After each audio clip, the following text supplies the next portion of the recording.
Jadi ada cerita yang menarik yang saya mau bawakan untuk Anda.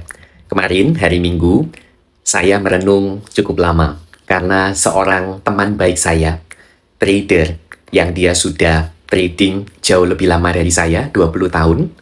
Dia telepon dengan menceritakan hal yang membuat saya syok juga.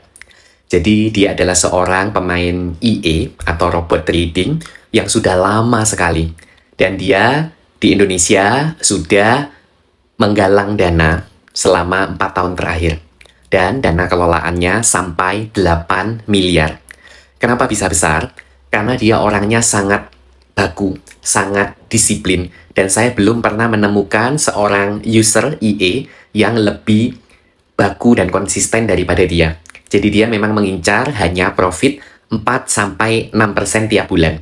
Jadi kelasnya atau identik dengan Singapura lah. Kalau lebih dari itu malah dianggap gagal karena beresiko, karena berbahaya. Jadi itulah mengapa dia bisa terus maju dan kolek dana dari trader atau teman atau rekannya.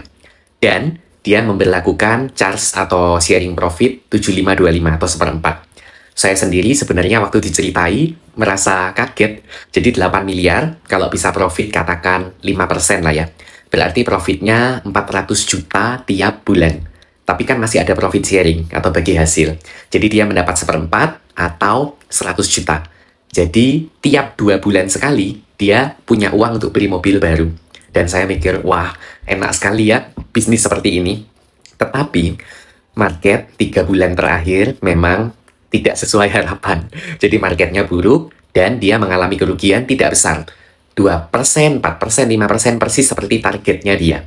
Tetapi apa yang jadi kendala? Yang jadi kendala adalah klien yang sudah 2 tahun, 3 tahun, 4 tahun ini yang sudah terbiasa profit. Dan selama 3 bulan tidak profit, dia tidak enak hati. Jadi intinya kliennya memutuskan untuk menarik dana atau menarik uang yang katanya sementara. Dan dia memilih robot-robot lain yang menjanjikan profitnya 2 digit belasan persen sampai 20-30%. Karena mereka tergiur. Dan intinya kembali ke teman saya sendiri. Saya mendengar cerita dari teman saya itu merasa sayang.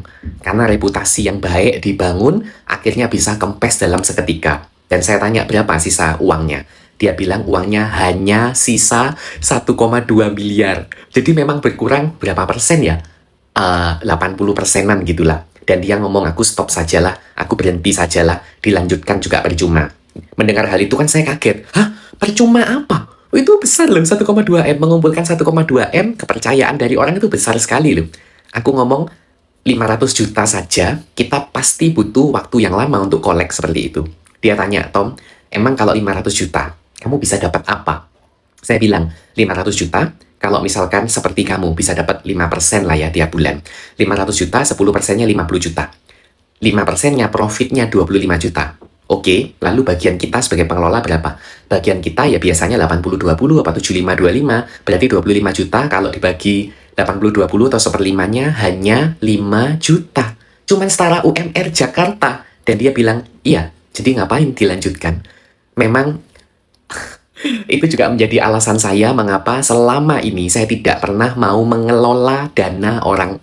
Saya tidak pernah siap hatinya dengan gambaran kalau orang yang sudah di-maintain selama tahunan, ternyata hanya karena satu kali kesenggol saja atau keseleo saja, lantas orang-orang ini yang sudah kita hasilkan profit dalam jangka panjang, dan mereka tidak puas, reputasi kita bisa hancur seketika. Termasuk dengan apa yang kita yakini sebagai pengelola dana.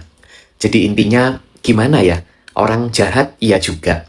Kita istilahnya bisa terdampak secara psikologis iya juga.